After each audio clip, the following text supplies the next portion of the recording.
জামতলাহাট প্রাথমিক স্বাস্থ্যকেন্দ্রের বেহাল অবস্থা। নিয়মিত ডাক্তারবাবু না আসার জন্য বিস্তীর্ণ এলাকার মানুষ প্রতিনিয়ত নানান রকম সমস্যার সম্মুখীন হতে হচ্ছে এই এলাকার মানুষদের। তাদের একগুচ্ছ অভিযোগ তাদের মুখ থেকেই আমরা শুনে নেব। আপনারা শুনুন তারা কি বলছে, তাদের দাবি কি, তারা কি চাইছে। আমাদের না আসার জন্য তো প্রভূত ক্ষতি হচ্ছে, কারণ আমাদের এই হসপিটালটা এলাকার 4টে গ্রাম পঞ্চায়েত জুড়েই এখানকার মানুষ পরিষেবা নিয়ে থাকে। কিন্তু যদি একদিন আসছে, কিন্তু এখানে খুব সমস্যা হচ্ছে। কিন্তু যদি 4 দিন কিংবা 5 দিন যদি ডাক্তারবাবু এখানে আসে, তাহলে এখানকার যেসব রুগী এখানে ভালো পরিষেবা পেতে পারে। জামতলা স্বাস্থ্যকেন্দ্রে ডাক্তারবাবু কদিন আসে বাবু?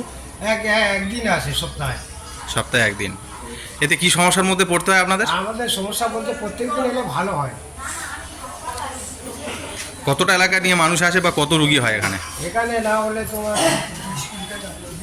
30টা গ্রাম ধরো রুগী থাকবে। আমরা প্রত্যেকদিন এবার একদিন সপ্তাহে দিয়ে এসে থাকে, তাহলে আমরা তার কী উপকার দেবো? আমি কালকে জ্বর হচ্ছে, আসতে পারলাম না, ডাক্তার এলো না, তাহলে আমার ডাক্তার দেখানো হলো না। তাহলে প্রতিদিন এলে আমরা প্রতিদিনের রুগী, নতুন নতুন রুগী আসবে, তারা ডাক্তার দেখবে। 24 ঘন্টায় যদি হচ্ছে সার্ভিস হয়, ডিউটি হয়, সব থেকে বেটার হয় এবং ভালো হয়। যেখানে হাজার হাজার মানুষ হচ্ছে একদম বঞ্চিত হচ্ছে। চিকিৎসা যে চালু করেছিল, করোনা চালু করেছিল,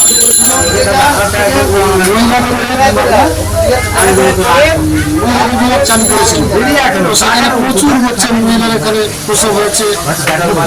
হঠাৎ করে কী হবে তুলে দিল, ডাক্তার নিয়ে তুলে নিয়ে যাচ্ছে। এখানে 4-5টা অঞ্চলের মানুষ এখানে আসে, এখানে এই জায়গাতে আসবে তো ইয়ে নেই। আমাদের এই কদিন করে আসে এখন ডাক্তারবাবু? ডাক্তারবাবু আসে 2 দিন আগে, তার ঠিক নেই। তাহলে 3 দিন বা 4 দিন আসলে আপনাদের অনেক প্রতিদিন হলে আরো ভালো। 24 ঘন্টা হলে তার তাহলে মানুষ হচ্ছে এখানে আরো চিকিৎসার জন্য মানুষ আছে জামতলা যায়,